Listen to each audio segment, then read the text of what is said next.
Vous êtes bien sur le plateau de votre quotidienne KNF, c'est tous les jours, midi 18h, 23h, sur la chaîne numéro 23 de votre satellite, mais aussi sur la chaîne numéro 7 de la box SFR. À 9h, nous sommes en radio 96, 101, 103.2. Oui, nous avons 3 stations, on est comme ça. À midi, nous sommes en live Facebook, sur le Facebook de qui? Éclair FM TV, rien d'autre. Et à 13h, nous sommes déjà en replay sur le YouTube de qui? d'Éclair FM TV, personne d'autre. Bref, nous sommes un petit peu partout afin de vous parler de tout ce qui se passe en Guadeloupe et vous faire découvrir notre café. Oui, parce que je vous parle tous les jours du café, ce café qui me met en forme. Oui, parce que j'ai besoin de ça, je n'arrive pas à me réveiller, sinon il y en a qui ont essayé, mais qui ont échoué. Pour en parler, je reçois 2 professionnels, les bonifieurs, Lionel et David. Qu'a-nous fait? Nous bien, nous là. On est bien là, on est bien, on a la maison.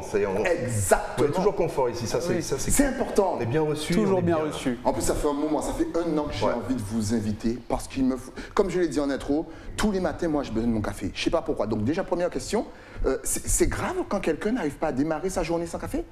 Pour nous, c'est pas grave. Pour nous, ça veut dire que c'est quelqu'un qui va devenir notre ami, donc qui va venir proche de nous. Ah, on est ensemble. Non, mais chez nous, c'est un rituel. C'est un rituel le café. C'est vrai, parce que moi, je me fais critiquer de fou. La dernière fois, j'étais en colocation.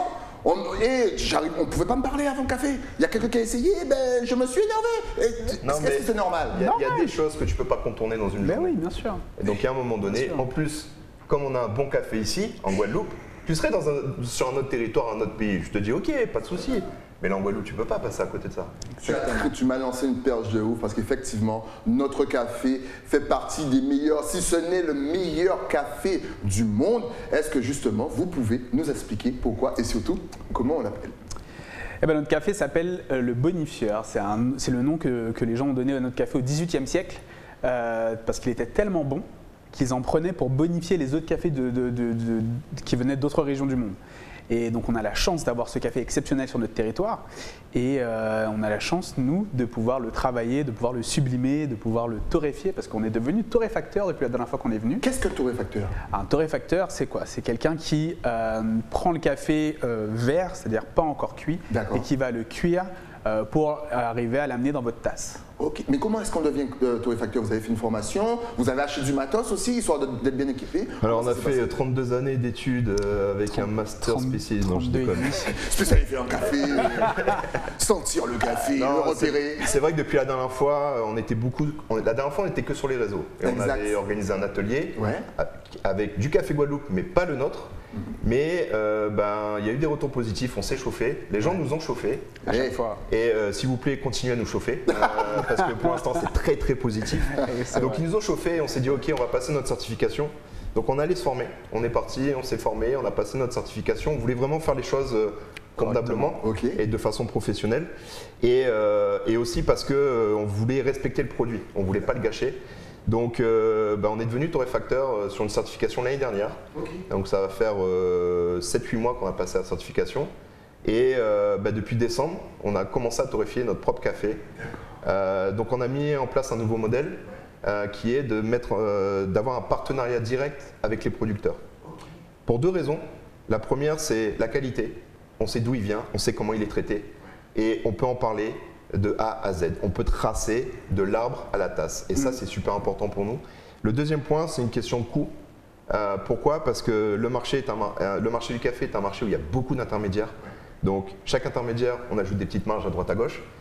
Là, ça nous permet d'enlever tous les intermédiaires, d'être en direct producteur et on sait où va l'argent. C'est-à-dire qu'on valorise l'origine même du produit parce que sans les producteurs, c'est fini pour nous. Plus de café le matin. Et on vient plus ici pour t'en parler. Plus de café le matin. Tu vois, il a bien expliqué, mais toi, en une phrase, tu m'as choqué. Plus de café le matin. Ça va être aigri tous les jours après, donc c'est pas la peine. Donc là, on essaye de monter des partenariats en direct.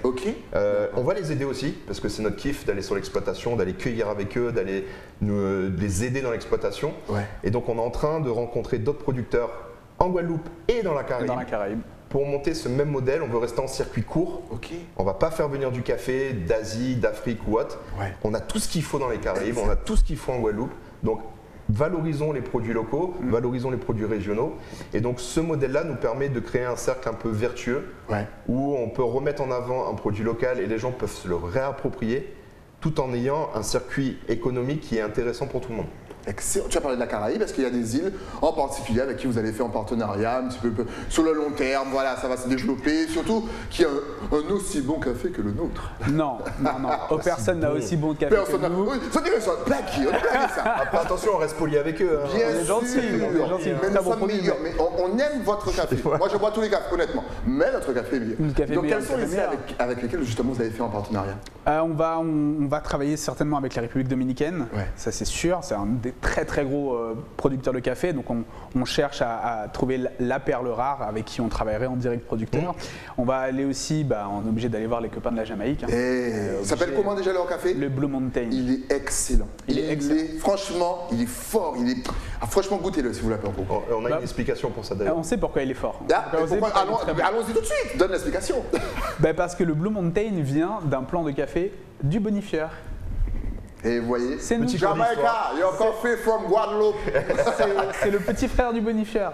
Donc du coup, c'est le même plan qui a été. Alors l'histoire est marrante. C'est une femme qui a volé des plans pour donner un de ses amants qui était gouverneur de la Jamaïque. Bon, ça c'est bon. We need to translate that for my mais du coup voilà, donc c'est pour ça que le café, le bonifieur et le Blue Mountain, déjà c'est deux cafés qui ont un nom, Ouais. c'est très rare. Exact. Et c'est des cafés très très bons, exceptionnels, mais qui se ressemblent pas mal quand même. Exactement. En termes de dégustation. Franchement, les amateurs de café, vous allez kiffer. Franchement. Vraiment, ouais. Donc après la Jamaïque, est-ce qu'il y a une autre île encore? Haïti aussi, Haïti produit beaucoup de café de qualité. Et on a aussi Cuba qui est producteur de café. Tout à fait. Et puis il faut pas l'oublier, c'est que le bassin caribéen, on a l'impression d'être isolé. Mais en fait, on est au milieu d'un microcosme qui est juste énorme. On a les îles et on a toute la côte caribéenne d'Amérique centrale où le café a des caractéristiques communes au café qu'on peut trouver sur les îles.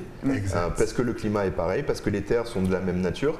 Et là, on trouve des choses super intéressantes. Oh, top, on sent qu'ils ont bossé. Effectivement, si vous les suivez sur leur réseau, vous voyez que vous êtes toujours dehors, outside. Vous ne restez pas derrière assis dans un bureau en train de gérer. Ils vont au cœur du non, ils vont sentir, ils vont toucher, c'est important. Justement, tu nous parlais de votre évolution.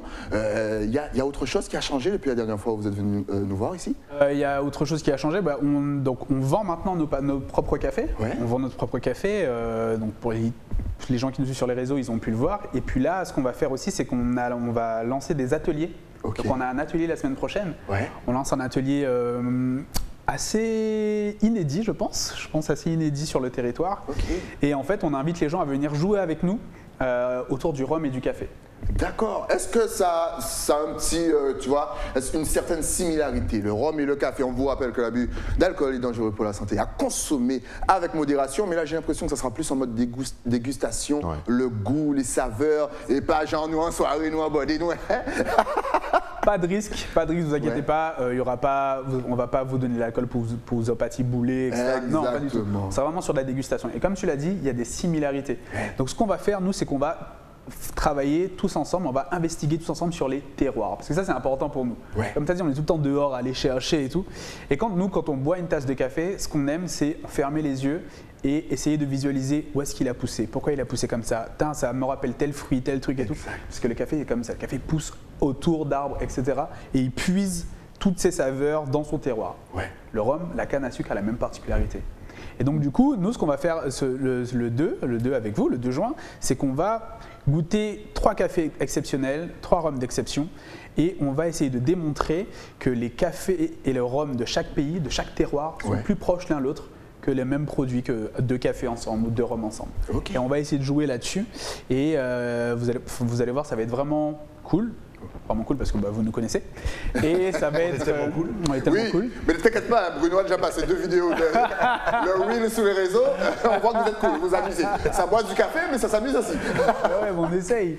Et 2 rhums aussi, et des rhums quand même exceptionnels qu'il n'y a pas beaucoup en Guadeloupe. Non, mais c'est ça en fait, c'est que déjà on va monter dans un avion tous ensemble. Ouais. Ne vous inquiétez pas, on a pris les cartes d'embarquement, le check-in, tout est fait. Il n'y a pas besoin de QR code. Vous montez, il n'y aura pas besoin de masque non plus. Donc j'adore. C'est plus pratique pour déguster. Exact. Mais là on va voyager, on va partir en Jamaïque, on va partir en République dominicaine et on revient en Guadeloupe. Et donc on va voyager sur ces 3 pays-là. On va déguster pour chaque pays un rhum, un café de ce terroir. et on va essayer de jouer ensemble, on va voir ce qui se passe. Mais moi j'ai une petite question au niveau de la technique, du goût. Est-ce que justement tester le rhum avec le café, comment est-ce qu'on peut arriver, après avoir bu l'un ou l'autre en premier, à déceler le goût? Parce qu'il faut avoir, tu sais, les papilles un petit peu, je dirais pas vierges, mais tu vois, net. Après, est-ce que le café ne risque pas de gâcher le goût du rhum ou la saveur et on ne pourra pas genre apprécier, ou l'inverse? Est-ce que c'est un risque? Ou est-ce que vous avez déjà tout prévu? Il y a du pain et beurre. Il y aura des doucounes pour voir.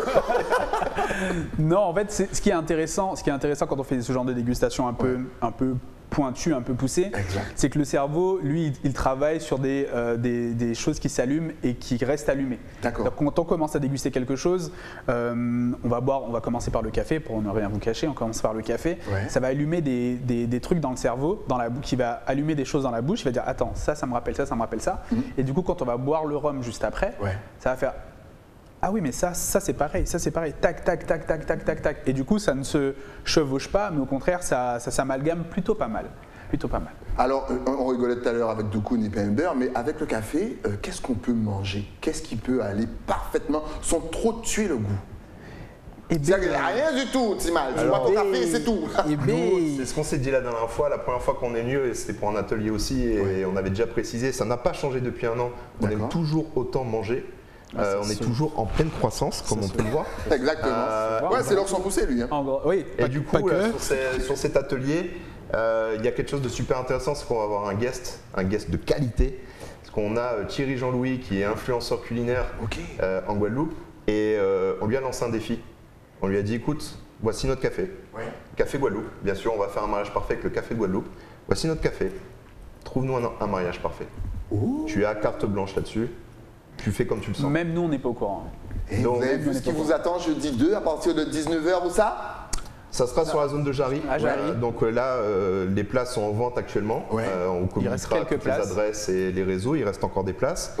Et ça sera sur la zone de Jarry de 19h à 21h. Et vous inquiétez pas, pas de crainte par rapport au café, à la caféine et pas de crainte par rapport à l'alcool. On est en mode dégustation. Donc vous n'allez pas arriver boulé à la fin de la dégustation et vous allez pouvoir dormir. Vous allez pouvoir dormir après. Et c'est très très très important. Donc venez, les fins gourmets, ceux qui aiment vraiment le goût relevé, n'hésitez vraiment pas. Prenez vos places parce que ça va partir super vite. Je sens que ça part. Justement, parlant du goût, je ne vais pas vous cacher, les bonifieurs, ils viennent pas comme ça. Ils viennent pas les mains vides. Ils sont venus avec un petit café pendant que je me changeais. L'odeur était en train d'embaumer tous les studios. Ça sentait super bon. Et en même temps, j'ai pu le boire sans sucre. Alors, moi, je suis futur adepte diabétique parce que j'adore le sucre et ça, c'est pas bon. Essayez vraiment de baisser le sucre. Mais le vôtre, il était déjà, j'ai l'impression, sucré. On n'a rien ajouté dedans. Comment vous avez fait? C'est quoi la secret? Je vais me faire la même chose chez moi. Eh ben pour ça, il faut venir le jeudi 2. Alors, en fait, on t'a mis du sucre juste avant, du coup c'est pour ça. Non, je déconne. Tu vois, c'est là. Oh, il m'a trompé. La vision, en fait, ce qu'on veut apporter, c'est pour ça qu'on fait des ateliers, qu'on fait de plus en plus de rencontres d'ateliers, même d'ateliers privés. On fait des ateliers à domicile pour avoir ce côté pédagogique et pour expliquer notre vision du café. En fait, on a des recettes de torréfaction qui sont à notre image et qui sont l'idée, nous on se concentre sur la note aromatique. Ce qu'on veut, j'aime bien sortir cette phrase et Lionel va rigoler parce que je la sors tout le temps et ça fait un peu prétentieux, mais c'est notre réel métier de torréfacteur, c'est de sublimer un café. Et quand je dis sublimer, c'est juste que le producteur a fait tout le travail. Nous, on a juste à montrer, à mettre en avant le travail qui a été fait par le producteur. Donc notre rôle, c'est de mettre en avant la note aromatique que lui a développée dans son jardin, sur son exploitation, etc. Et du coup, on a une torréfaction qui est beaucoup plus douce, beaucoup plus light. On ne va pas jusqu'à brûler le café. Puisque plus on le torréfie, plus il va être brûlé, cuit. C'est un peu comme un gâteau qu'on fait cuire au four, etc. Si on le laisse trop longtemps, si on le fait chauffer trop vite, trop fort, il va brûler à l'extérieur, il va détruire à l'intérieur. Par contre, si on le fait chauffer trop longtemps, il va brûler à l'intérieur et à l'extérieur. Enfin voilà, la cuisson est vraiment très importante sur le café et du coup, le fait de ne pas le brûler ne développe pas d'amertume. Et on se rend compte que la majorité des gens qui mettent du sucre dans leur café, c'est pas qu'ils aiment le sucre, c'est juste qu'ils veulent compenser l'amertume qu'il y a dans le café. Donc quand tu enlèves un peu d'amertume, je ne dis pas qu'il y en a un petit peu encore dans le nôtre, bien sûr, parce que c'est un café torréfié. Mais le fait qu'il y en ait beaucoup moins, ce qui fait que tu n'as plus besoin de compenser. Et donc tu n'as pas forcément besoin de ce sucre. Et en plus, le sucre est et pas un gâcheur de goût, mais il va influencer le goût du café. Ouais. Là, ça te permet de découvrir une autre saveur du café, d'autres notes aromatiques, etc. Donc c'est vraiment sur la recette de torréfaction que nous on a adapté D'accord. comme on le voit. Ouais. C'est-à-dire que chaque café qu'on reçoit, là on a reçu un café du Guatemala d'un producteur qu'on est allé voir il y a un mois, Ouais. directement là-bas. Exclusivité pour vous. Hein. Et donc là on a une petite une petite pépite qui est plutôt sympathique. Et donc on a pris un lot chez lui.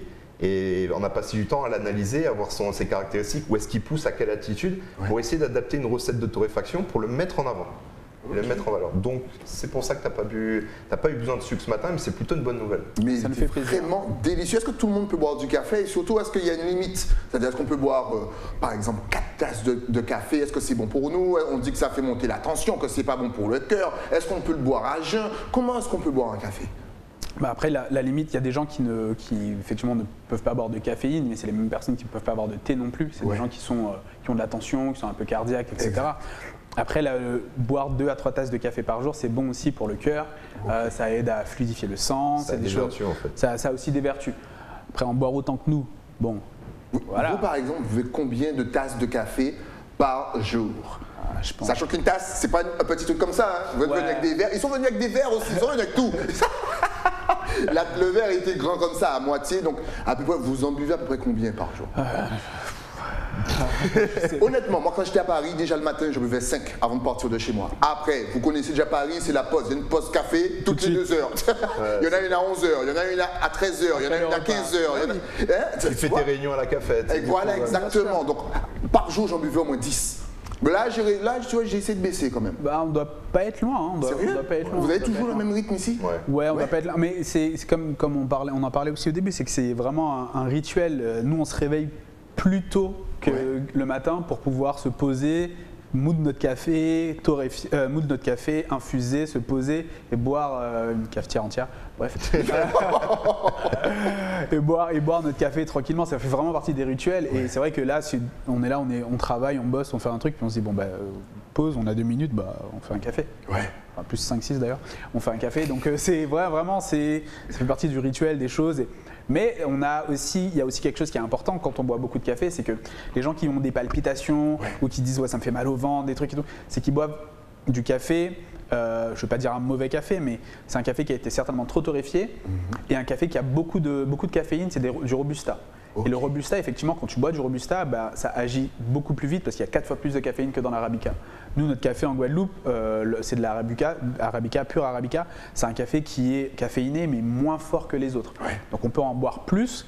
Notre manière de torréfier, effectivement, bon, on aura pas mal au ventre parce que du coup, il n'y a pas l'amertume, il n'y a pas le côté brûlé que les gens boivent d'habitude. Ouais. Donc on peut en boire un peu plus. Est-ce que je trouve des excuses là ou pas? Je me trouve des excuses. Moi je trouve ça très bien. Oui, je trouve que ça se tient aussi. Ouais, ça se tient, bon, voilà. Donc n'hésitez pas, voilà. Buvez du bon café. C'est important, c'est important. Voilà, parce qu'effectivement, le vôtre, il fait pas mal au ventre. Tu vois, il n'est pas compliqué à boire, il n'est pas. Et en même temps, je sens qu'il donne la pêche aussi. Parce que nous, on va saluer le partenaire, bien entendu, d'Éclair TV. On a un petit café. Mais effectivement, il faut investir si on veut boire du bon café. Mine de rien. Parce que c'est parce qu'on a le partenaire. Mais il nous a offert une belle petite machine, big up encore. Le café en grains. Et effectivement, je bois ça, je suis en forme pour au moins 4 jours. Ça, c'est. Tu vois, donc en même temps, il faut investir pour pouvoir profiter de notre café. Oui, il faut investir. Après, ce qu'on disait aussi aux gens, c'est que quand nous, on fait des dégustations privées ou d'entreprise, quand on arrive avec 3-4 cafetières différentes, les gens nous regardent et font ouais, on ne peut pas avoir ça, c'est combien ça coûte? Il fait oui, bon, nous, on est un peu extrême. Mais rien qu'avec une cafetière filtre de base, si le produit est bon, le dosage est bon, votre café sera meilleur. Pas obligé d'investir forcément dans un moulin, dans un broyeur. Si vous pouvez, c'est très bien, c'est ce qu'il faut faire. Voilà, c'est écoutez très les bien, conseils des très bien. professionnels. Mais rien qu'avec un produit de Ça peut base rester meilleur, très simple. ça peut rester très très simple. Nous, notre café, le café qu'on t'a fait boire ce matin, on l'a fait avec une cafetière où on fait couler l'eau nous-mêmes le matin. Ok. Bon, certes, avec un moulin, on a un moulin, certes, mais il y a des moulins manuels aussi. Enfin, on peut faire un café très très simple. Et l'avantage, c'est que nous, à la vente, on propose de base, tout notre café est stocké en grains. Toujours. Donc, c'est la meilleure façon de conserver la note aromatique. D'accord. Une fois que tu moules le café, au bout de 15 minutes, il a perdu plus de la moitié ses notes aromatiques. D'accord. Donc, on conserve en grains. Si les gens ont un moulin ou une cafetière broyeur, on les livre en grains. S'ils ont, ils ont besoin de café moulu, on le moud pour eux. Par contre, on leur demande quel type de machine ils ont et on adapte la mouture. Parce que suivant le type de cafetière, il faut une mouture plus ou moins grosse pour avoir une expérience de consommation idéale. Donc en fait, c'est là où tu vois qu'il y a plein de petits paramètres qui sont pour autant simples, mais qui te permettent d'optimiser ton expérience de consommation. Là où effectivement, et c'est normal, hein, c'est un bon modèle aussi, mais en magasin, quand tu achètes du café moulu, bon, bah, il y a un seul type de mouture. Donc forcément, ça ne veut pas dire que ça va être mauvais, c'est bon. Là, l'idée, c'est qu'on essaye de pousser un peu les limites de l'expérience. Dans la consommation. Est-ce que quelqu'un est déjà retombé ou tombé amoureux du café alors que lorsqu'il est venu vous voir, il vous disait « je déteste ça ». En plus, ça a des sortes de réactions, on en parlait tout à l'heure, mal au ventre. Chez moi, je ne supporte pas le café, je préfère le thé. Est-ce que quelqu'un, après être passé chez les bonifieurs, est sorti en disant « j'adore le café ». Alors tout le monde, généralement, on a 98% de personnes qui tombent amoureuses de nous. Ouais, à peu près, c'est une stat physiquement, surtout physiquement. C'est ça, ça doit être de façon macro, hein, c'est une étude, on n'est pas allé dans le détail, mais c'est grosso modo ça. Non, on a eu des retours assez positifs. Alors déjà, les retours les plus réguliers qu'on a, c'est ce que tu viens de nous faire, c'est-à-dire que j'ai pas besoin de mettre de sucre dans mon café. Et ça, pour nous, c'est extraordinaire comme retour parce que ça veut dire que, ok, le produit, on va dans la bonne direction. On peut toujours s'améliorer, mais on va déjà dans la bonne direction. Et après, on a la deuxième remarque qui est effectivement l'impact sur l'estomac ou la digestion, où des gens nous ont dit, ben, votre café, je le bois le matin, j'ai pas de crampes à l'estomac. Donc c'est agréable. Exact. Donc ça, ce type de retour-là, ils sont très très importants pour nous. Et ce qu'on dit toujours, alors, si vous aimez, il faut nous le dire. Si vous n'aimez pas, il faut nous le dire aussi. Parce qu'on veut comprendre un petit peu ce que le marché du café, attention, hein, on a un produit qui est là, nous on a notre vision du café, mais il y a le marché et ce qu'aiment les gens. Donc on veut les orienter petit à petit vers une autre direction dans la consommation de café et on veut revaloriser ce produit comme aujourd'hui on valorise un rhum, un whisky, un bon vin, parce qu'on fait des dégustations de spiritueux, d'alcool, etc. Mais c'est vrai que le café, on ne l'entend pas encore trop parler, donc on veut leur montrer qu'il se passe des choses. Mais il y a quand même des attentes, il y a quand même une demande. Donc il faut que nous on s'aligne quand même un petit peu sur cette demande pour qu'ils gardent leurs repères et leurs codes. Donc là les retours qu'on a, c'est vraiment par rapport au sucre, par rapport à la note aromatique. Parce que quand ils voient notre café, ils regardent la couleur. Ouais, ils font c'est bien clair. Et ils sont polis, tu vois dans le regard de la petite bouche qui fait ça m'a l'air dégueulasse. C'est exactement. La merde. C'est ça, exactement. Il fait chololo, ça. Ouais, chololo. Et j'ai eu la même chose. Vous avez vu mon regard tout à l'heure? Mais ils m'ont donné du chololo. Ça m'a donné. On a vu que tu étais poli aussi. Mais c'est super acteur. Mais c'est l'odeur. Honnêtement, l'odeur, je me changeais, je dis non, franchement, c'est ça qui fait passer l'envie du chololo, le délire du chololo. Exactement. Et c'est ça. À chaque fois, on dit aux gens, goûtez. Si vous n'avez pas aimé, ok, mais juste goûtez. On a fait une dégustation au CAC, où on a fait une dégustation, etc. On présente le produit et il y a une dame qui nous regarde de manière un peu agressive et c'est de l'eau chaussette. Goûte.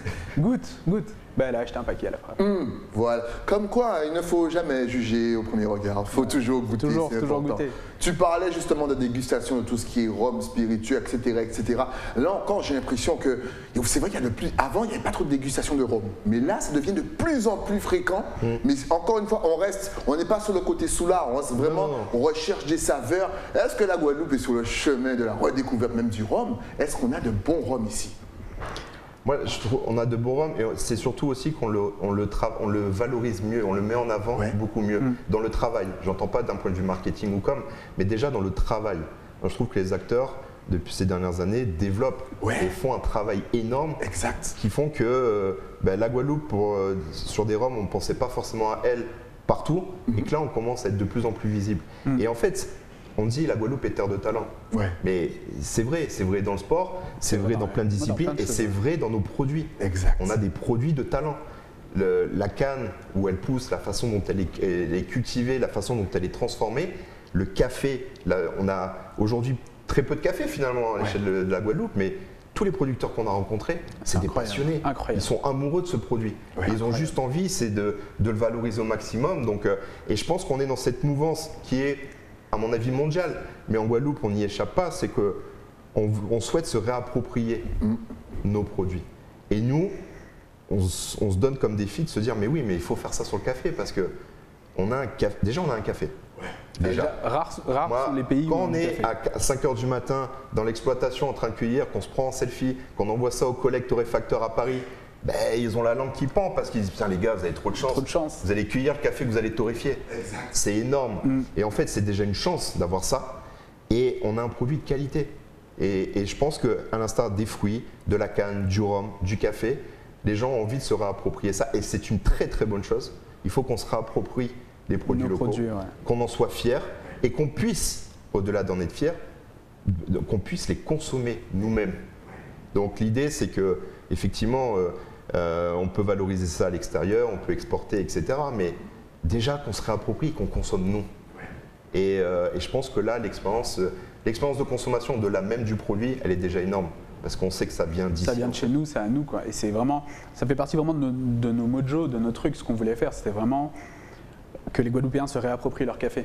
Ouais. Vraiment qu'on puisse consommer tous notre café, et comme David l'a dit, c'est qu'ils sachent vraiment que là je suis en train de boire une tasse de café qui vient du sud de la Basse-Terre et qu'ils voient directement, parce que s'ils nous suivent, ils voient, ils nous ont vus aller et tout machin, ils voient que leur café quand ils le boivent, ils voient les arbres, le jardin créole, etc. Ça c'est hyper important pour nous et ça c'est normal, on trouve ça normal et on veut participer à ça aussi. Tout à l'heure, justement, tu disais que lorsque le café pousse, il y a souvent des plantes qui jouent au niveau du goût. Est-ce qu'il y a des plantes, justement, que vous préférez, justement? Par exemple, la vanille. Quelles sont les... j'ai vu. Ou est-ce qu'il y a d'autres plantes, voilà, qui peuvent bonifier le bonifieur? Tiens, voilà. Et selon aussi la région, peut-être la région bastérienne, tu l'as si bien dit, peut-être aussi le moule, etc. Est-ce que là aussi, la région, la localisation joue? Ouais, les caféiers, c'est un très bon support pour la vanille. Tu as pris un bon exemple. Ouais. Donc oui, la vanille influe positivement sur le café, mais j'ai envie de dire un peu tous les fruits. C'est-à-dire qu'on a la banane, la goyave, même l'avocatier. Et déjà l'avocatier, il a une double avantage, c'est qu'il est massif, donc il couvre le caféier, il le met à l'abri, il le met au chaud, tranquille, dans l'ombre. Un peu de lumière, un peu d'ombre, un peu d'humidité, tout ce qu'il faut pour le café. Il est content. Et l'avocatier influe aussi sur les notes aromatiques. En fait, tous les fruits vont avoir un impact positif et suivant la manière dont il va pousser, même sur une exploitation qui est très grande, suivant ce qui se trouve sur l'exploitation, le côté de l'exploitation, tu peux même déjà avoir des expériences différentes. Tu peux avoir des micro lots en fonction de là où il a poussé. S'il a poussé du côté agrumes, s'il a poussé du côté banane. C'est assez revenu souvent d'ailleurs dans nos dégustations, le côté banane. Et oui, on n'a pas encore de préféré parce qu'aussi on a la particularité en Guadeloupe d'avoir des... jusqu'à présent, tous les cafés qu'on a eus, jusqu'à présent, parce que ça va peut-être changer dans pas longtemps, c'était sur des jardins créoles. Donc il y avait vraiment tout. Il y avait des fruits, il y avait des arbres, il y avait des cocotiers, il y a vraiment beaucoup de choses, du pitaya, du cacao, etc. Donc le caféier, lui, il puise un peu partout. D'accord. Et donc on a cette particularité et cette chance, c'est-à-dire que quand on boit la tasse de café, on peut être 10 personnes et 10 personnes vont ressentir une saveur un peu différente. Parce que du coup les saveurs aussi c'est par rapport à notre expérience, notre retour. Et donc ah oui non mais moi je sens la goyave un petit peu truc, les agrumes, moi je sens la paille, la banane, etc. Et ça c'est hyper intéressant. Mais c'est parce qu'on a le côté jardin créole qui est institutionnel, quoi. C'est chez nous. Est-ce que tout à chacun peut faire pousser chez soi tranquillement ou est-ce que non? Il faut un lieu précis, il faut pas que trop que la main de l'homme puisse jouer dedans. Comment ça se passe? Est-ce que par exemple un téléspectateur qui nous regarde, qui a un jardin assez grand, tranquille, peut faire pousser ses affaires tranquillement au calme? Déjà qui nous contacte. Qui vient pas le nord. Nous voir. Voilà. Oui, en fait, le café a juste besoin. Le caféier a besoin de quelques trucs qui sont particuliers. C'est qu'il aime pas pousser tout seul. Il faut des arbres à côté. Il aime les amis. Il aime avoir des copains. Il aime être entouré, comme nous d'ailleurs. Exactement. Et il a besoin d'ombre et d'humidité. C'est tout. Après, tu peux faire pousser ton café, comme tu as dit, au moule, tu peux le faire pousser à Marie-Galante. Avant, en Guadeloupe, 60% de la production était dans la Grande Terre et à Marie-Galante.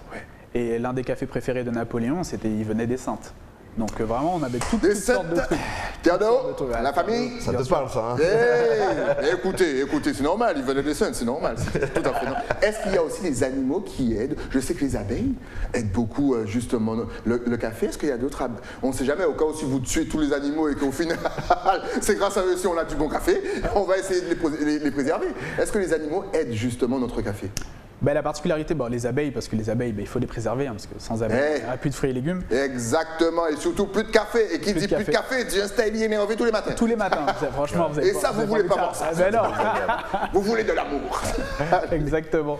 Et la particularité du caféier, c'est qu'il est assez protégé par des animaux. C'est-à-dire que les animaux ne viennent pas l'embêter aussi. Oh, donc il n'a pas d'insectes, sauf la chenille, la fameuse chenille qui peut tout détruire. Mais sinon, les autres insectes, les fourmis manioc, etc. Laisse les caféiers tranquilles. Oh, c'est fou ça, comme quoi. Non, on va te laisser tranquille. Mais oui, c'est parce qu'il y a le décret Stylie, si tu viens, je t'écrase.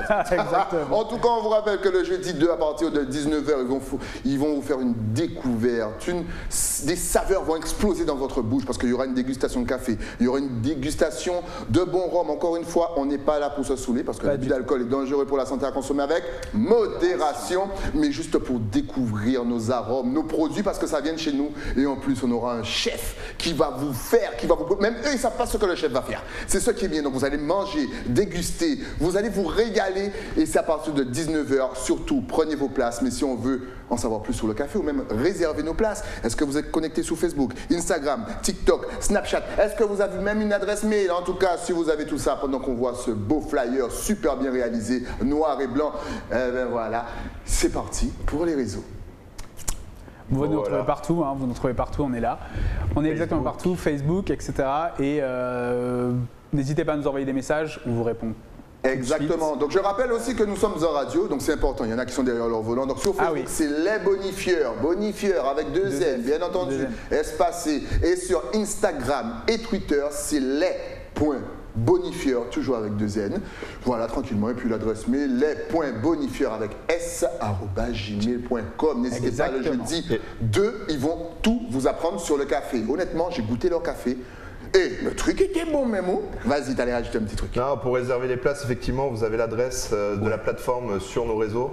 Vous pouvez réserver directement la place. Donc, ce voyage-là, c'est à 45 € par personne. Pour le voyage, l'aller-retour. On vous ramène chez vous, ne vous inquiétez pas. Donc, n'hésitez pas à réserver. On promet une expérience assez originale et surtout un moment assez fun ensemble. Exact. Et il faut rappeler encore une fois qu'il y aura une dégustation café, rhum, que vous n'allez pas finir excité avec le café, ni trop boulé avec le rhum, parce que forcément, il y en a qui bossent aussi le vendredi, c'est important, et qu'il y aura un chef, bien entendu, on va même rappeler son nom. Thierry Jean-Louis. Voilà, parce que j'avais le nom de notre chef, mais Thierry Jean-Louis va vous concocter un petit truc qui ira avec le café et avec la dégustation de rhum. Le rhum, il sera plutôt blanc, il sera plutôt vieux, il sera comment? Il y aura les deux, ça sera quoi? Ce sera que du rhum vieux, on est sur 3 rhums d'exception. 3 rhums d'exception où on est parti vous prendre un rhum jamaïcain vraiment exceptionnel. Celui de République Dominicaine, il a une particularité unique dans le monde, c'est les seuls à faire ça. Et en Guadeloupe, terre de champions, comme on a dit, donc on a un rhum vieux aussi exceptionnel à vous faire déguster. On n'a pas blagué. On vous a ramené 3 cafés exceptionnels, des cafés notés. On vous en parlera, on vous expliquera ça aussi. Comment on fait pour noter un café, mais vous avez 3 cafés notés. Et vous avez 3 rhums exceptionnels. Au top. Un voyage. On est sur du 8 ans d'âge en moyenne. Du 8 ans. Oh le gars. Et non, mais allez vous inscrire, allez faire allez découvrir un truc. Vous dormirez moins bête le jeudi 2. Mais c'est vrai que c'est. Oh, ok, du 8 ans. Ah, vous rigolez pas avec les gens, vous? Non, l'expérience, on y va à fond. On y va à fond. C'est all inclusive. Et on vous emmène dans les 3 pays. Et là, on veut vraiment pousser à fond l'expérience et montrer la force du terroir. Au top. Voilà, rendez-vous le jeudi 2 et pour plus d'infos, vous avez toutes leurs adresses. Si justement vous aviez un dernier message encore une fois à faire passer, votre caméra est juste là. On vous attend jeudi, venez nous voir, abonnez-vous à nos réseaux, si vous avez des questions n'hésitez pas, on répond avec plaisir et puis voilà. Et il y a surtout encore plein de choses qui vont arriver sur la deuxième partie de l'année, donc suivez-nous vraiment parce que là on a plein de projets en tête. Des trucs farfelus, mais on va les faire. C'est sûr. Parce qu'on a juste envie. Et donc suivez-nous parce qu'il y a encore de l'actualité et On reviendra voir Styly et la team très bientôt aussi. Exactement. C'est pour ça que je n'ai pas posé quels sont vos projets sur le long terme et compagnie. Vous me connaissez, je pose toujours ce genre de questions. Mais non, je ne pose pas la question. Vous allez revenir me parler de tout ça là. Pour l'instant, rendez-vous le jeudi 2 parce que honnêtement, amateur de bon goût, de dégustation, je sais qu'il y en a énormément en Guadeloupe. Mais vous devez avoir des retours de fou. Parce qu'effectivement, il y a énormément de personnes en Guadeloupe qui attendaient des ateliers ou des événements comme ça, de dégustation, se faire plaisir, sans trop d'excès. Là, vous devez avoir une clientèle de fou. Genre, ouais, on attendait ça depuis longtemps. Bah, c'est ça, ça fait partie des choses qu'on veut faire, c'est vraiment proposer des choses qu'il n'y a pas encore ici. Et à chaque fois qu'on a fait quelque chose, on a été un peu plus loin. Là c'est déjà pas mal, mais on va continuer, on va y aller crescendo. On a dit, il faut que les gens continuent à nous chauffer. Exact, chauffez-les, chauffez. En tout cas, merci pour le travail que vous faites pour tous nos produits, pour notre café. J'adore, parce que franchement, moi je comprends pas les gens qui se réveillent avec du thé. Je vous juge pas, mais je vous juge en même temps. Du thé, comme si tu me dis, je me réveille avec de l'eau. Mais je vous fais des bisous. En tout cas, merci à vous. Rendez-vous le jeudi 2, grosse dégustation. On va vraiment se faire plaisir. Dès qu'il y a une nouveauté, vous repassez nous voir. Forcément. Avec plaisir. Nous, on se retrouve demain avec de nouveaux invités, bien sûr, toujours sur la chaîne numéro 23 de votre satellite. Le temps, bien sûr, pour moi de remercier mon partenaire, celui qui m'offre. Vous avez vu, je suis en mode chemise maintenant tous les jours. Parce qu'elle a eu, franchement, une nouvelle collection de chemises. Je parle bien sûr de Nathalie chez l'Écrin à Basse-Terre. Descendez, ça mange pas de pain. Vous allez visiter, puis je vais vous faire visiter un petit site de café aux environs de Matouba. Vous connaissez? C'est là que le café sort. Exactement. Il est bon. Les bonifiés reconnaissent. En tout cas, rendez-vous demain, chaîne 23 sur le satellite. À demain.